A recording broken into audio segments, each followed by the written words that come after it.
Welcome all to the online lecture series of mechanical engineering materials.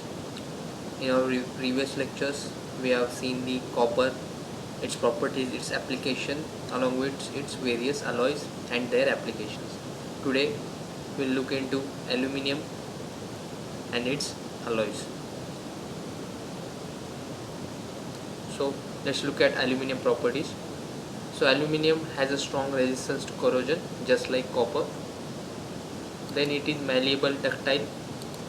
That means it can be drawn into thin sheets as well as thin wires. It is highly or relatively light metal compared to metals such as steel, nickel, brass and copper. So it has low density, that's why it is a relatively high metal. It is non-magnetic and non-sparking. That means it does not create any spark when aluminium metals are rubbed together. Aluminium, this is a major property or main property, that's why it is used in aerospace.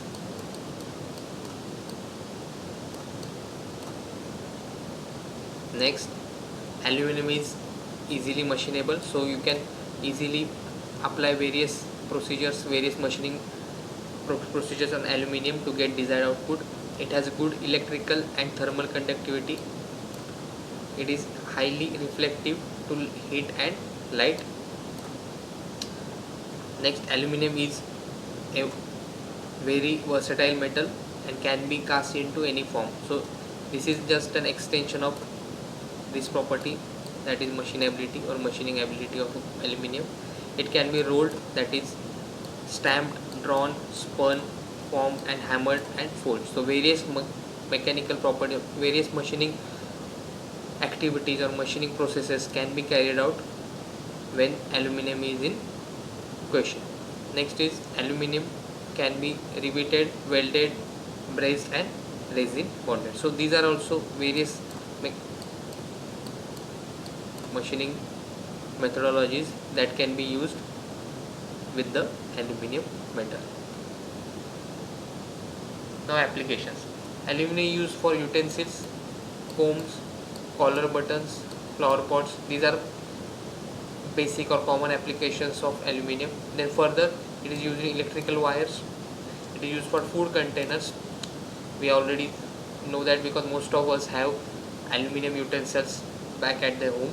Next, it is used for chemical storage equipment because the main reason is that it is chemically inactive. That means it does not react with various chemicals. That's why it is easy to store various chemicals in your aluminium utensil or aluminium container. Next, it is used for structural frames of light loads. So in your home, the window frames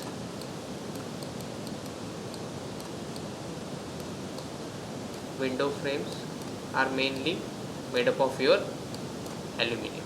So we already seen it in your home. Most of your window frame or some sort of other structural lightweight structures that are available in your home or in other places are mainly made up of aluminium because it is very light in weight as compared to steel, nickel, brass or copper. Now let's look at various aluminium alloys. First is Y alloy. So just like we studied in case of type alloys of brass or alloys of copper, then different types of brass and bronze, here also we'll look into major types of aluminium alloys and we'll mainly focus on their chemical composition and their application. So in case of Y alloy, the copper percentage is 4%, nickel is 2%, magnesium 1.5% and rest is aluminium. It is mainly used in an IC engine piston, that is your automobile engine piston, then and cylinder head. It is used for casting and forging purpose. Next, duralium. So the duralium that we will be looking into is this is the type or this is the main standard or this is the type of duralium that will be used.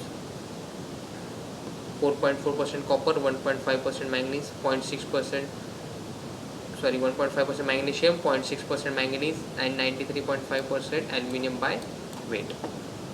So as I have mentioned earlier, that in aerospace industry or aircraft industry, aluminum is used because main thing, it is malleable, ductile, corrosion resistance, non-sparking, non-magnetic, light in weight, easy to machine, good electrical and thermal conductivity, as also highly reflective to light and heat.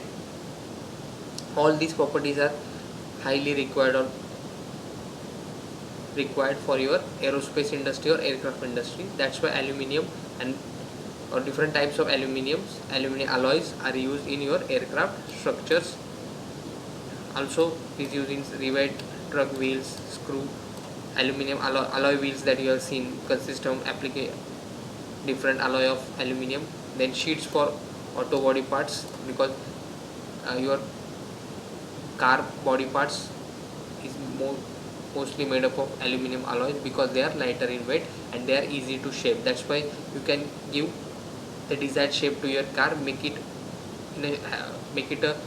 look like, or make it look like more appealing to the audience, make it look like more appealing to the buyers. Also with the property of easy machinability of aluminum, it helps to reduce the air friction provided that right shape is given to the aluminum. Then it is used for die and forging, piston rotating, aircraft engine parts for operation at elevated temperature. So because aluminum can be used for in any form and shape at an elevated temperature, it is used in aerospace as well as aircraft engines. Next is Hindelium. This is an important alloy of aluminum, because the question will be asked regarding how the name Hindelium came into existence. So just remember, the name the trade name came from the company, that is Hindustan Aluminium Corporation Limited, situated at Raincourt, Uttar Pradesh. So just remember, this is a key information or key point for your exam point of view. Now this Hindelium, we have already seen that in most of the home utensils, they are made up of your Hindelium metal or Hindelium alloy. Now let's look at bearing materials. So now this was a topic regarding aluminum, its properties, applications, as well as various or most commonly used alloys of aluminum. Now let's look at the bearing materials. The bearing is a member designed to support load while permitting relative motion between two elements of machine. So bearing, you have already seen or came across the ball bearing in your bicycles, in your cars, in your motorbikes, etc. So these will be right now looking into what are the different materials that are used for making these bearings, so that there will be less friction between the surfaces in contact. So metallic surfaces sliding together under load tend to adhere, causing tearing, scoring of surfaces. So because the metallic surfaces in contact, they tend to adhere, that is, they tend to come in contact with each other, which leads to friction between them, and which causes tearing or scratching or abrasion on the surface, which impact the effectiveness of any machinery that is in use. So or leads to heat generation, which results into failures or some sort of problem in the working.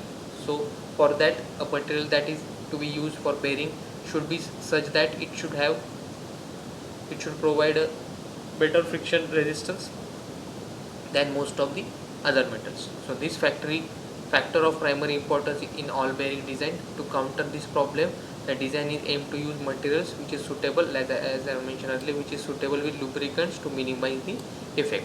A bearing material should have following categories of following properties, such as it must be strong enough to carry load, high compression strength, then it have a high fatigue strength durability. What is fatigue strength, what is compression strength, we have already seen in our lecture about mechanical properties of metal. So if you have any doubt, just go through that lecture and come back to this lecture. Next, it must have low friction. This is a very important property.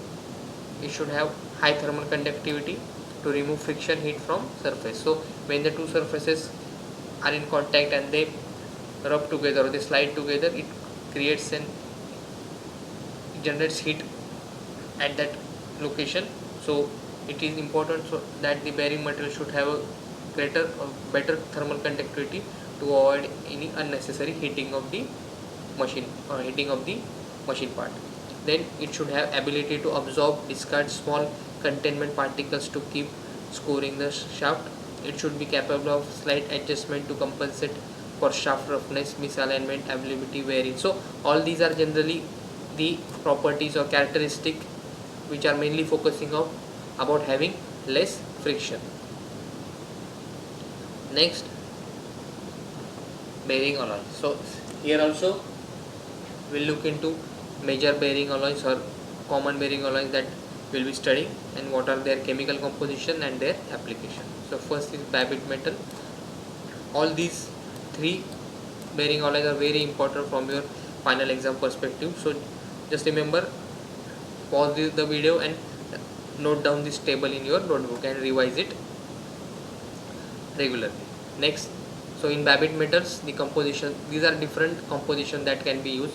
Any composition from among these 5 composition can be used depending upon the purposes. Okay, so it is, let's look at the application.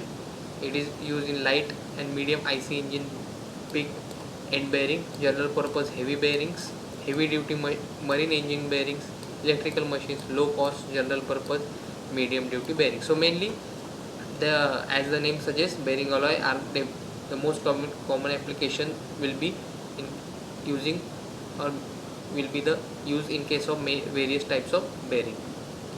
Next is copper lead alloy. So name suggests it's a copper, it must have a copper and lead in it. So let's look at the percentage. So it has 20 to 40% lead and 60 to 20% copper and small amount of tin. So this composition is also important, can be asked in your examination. So here this copper lead alloy is mainly used in your automotive and aerospace application, used for making battery and for roofing. Next is leaded bronze. It has 4 to 6% tin, lead, zinc and 84 to 86% of copper. So these are used in machine tools, farm machinery, pump, lathe, instrument, household application, diesel rockers, piston pins, turning bearing, diesel engine bearing, in railway and earth moving equipment, etc. So majorly it is used for making various parts or bearing parts or bearing supportive parts in case of heavy duty machinery. So all these bearing alloys are mainly used in something directly in bearing or something related to your bearing or associative parts of your bearing assembly, and mostly used for heavy duty applications. So thank you. Hope you understood aluminium, its properties, its application, its various alloys, as well as what is bearing material, what are the different characteristics of bearing material, and what are the different alloys of or different bearing alloys and their application. Thank you.